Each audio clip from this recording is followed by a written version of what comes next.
My own suggestion, which was clearly rejected, was to start out with a map that showed how all the people now populating what's considered German soil actually migrated from elsewhere. That would have taught the ever-gawking German visitors something about themselves and contextualized them with, rather than apart from, the Jews that are eternally so interested, they're eternally so interested in. As I've often said about the Germans, now they love you to death. But setting the Berlin Jewish Museum apart, other than via its bizarre architecture, and even that has become a reinvented myth that has little to do with the actual facts, is precisely what doesn't happen in Berlin, because it doesn't happen anywhere. We have an odd fixation on what I like to call generic narratives, that is, interchangeable, one-size-fits-all, feel-good stories, which make it difficult to differentiate between a Jewish museum, a German Jewish museum, a Japanese American museum. Well, you get the idea. Every group has its history of triumph over suffering, celebrities that validate one's sense of belonging to an important group, and the rocky roads that suggest eventual redemption in whatever promised land one loves best. That may be the nature of museums, which, unlike written histories, are generally public ceremonial spaces. But it also suggests the fallacy of our reliance on museum narratives. Indeed, if we're going to be really honest about this, let's admit that we know very little about the role history museums play in conveying an understanding of history. I know something about this dirty little secret, having had oversight responsibility for the Smithsonian's National Museum of American History and the National Air and Space Museum for a number of years. Characteristically, the historian-curators live with the deep-seated conviction that every object on view and every accompanying explanatory word were the essential, even canonical means of understanding the past. Variant views would be unthinkable, because they might confuse museum visitors seeking truth, whatever that means. And yet we really don't know very much about how people learn about the past and what role museums play in that learning. Does a history textbook trump an historical novel? Do your grandfather's Bubameises, dare I use such a word in a conference about German Jews, do your grandfather's Bubameises resonate with more of the ring of truth than history, than the History Channel's documentaries? Is the best way to learn history like the best way to learn about sex and drugs from the street? And where does a museum exhibition function in this complicated mix of information resources? Research that would help us understand this is very costly, and it's certainly not in the interest of any of the potentially interested parties, for example, museums and schools, to underwrite studies that might erode their presumed authority. So museums go on living with the illusion that whatever their visitors glean from traipsing through their galleries is going to guide them in fully understanding the subjects on display. But how about studying perceptions?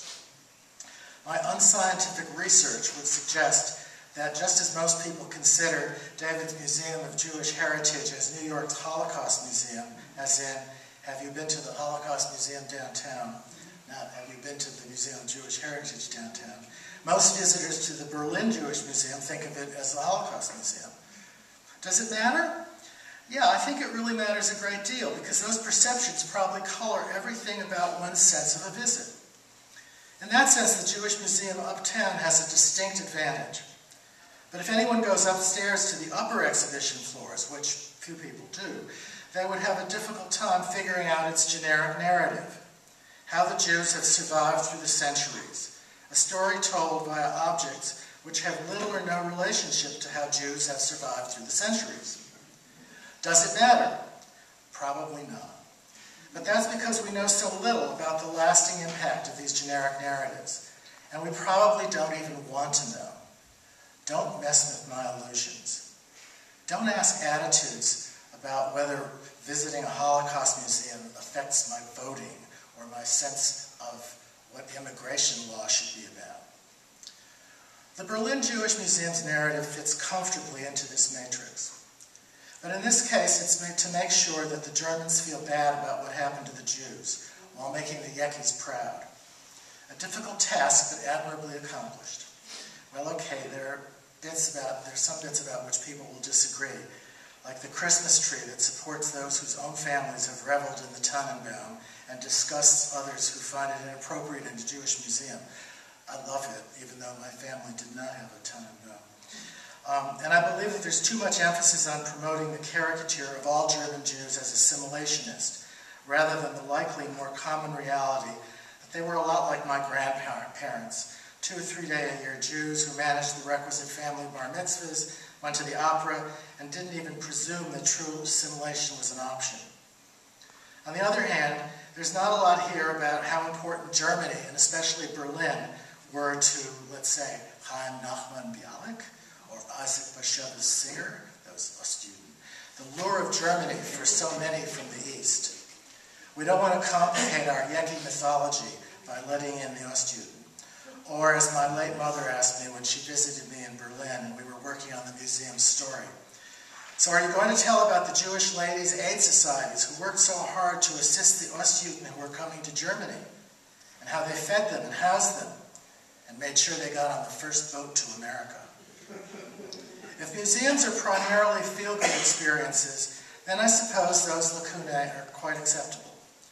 But in that case, let's be honest with ourselves, and not ask museums to appropriate for themselves roles for which they are simply unable to fulfill. The analogy that we talk about museums to which we devote great resources in a way that we would never talk about other parts of the society. Like it's sort of like talking about the education system based on how, the quality of it, and that's in the news a lot these days, about how many students there are enrolled in the Newark Public Schools, or in the New York Public Schools, or in Westchester Public Schools.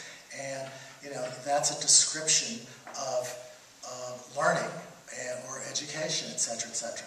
And I think that there's very little that challenges museums to really figure out whether what they're doing works or doesn't work, because nobody really cares.